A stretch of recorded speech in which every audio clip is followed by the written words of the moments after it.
Yay burcu Mayıs ayında seni neler bekliyor ve yapman gereken olumlamalar. Bu ay seni çağıran bir şey var. Yay, belki bir yol, belki bir fikir, belki de uzun zamandır bekleyen bir cesaret. Mayıs ayında içindeki gezgin yeniden uyanıyor.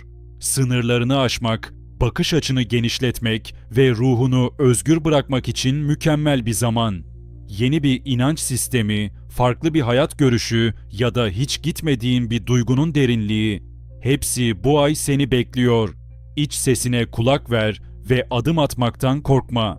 Çünkü sen hareket ettikçe evren de senin için hareket edecek.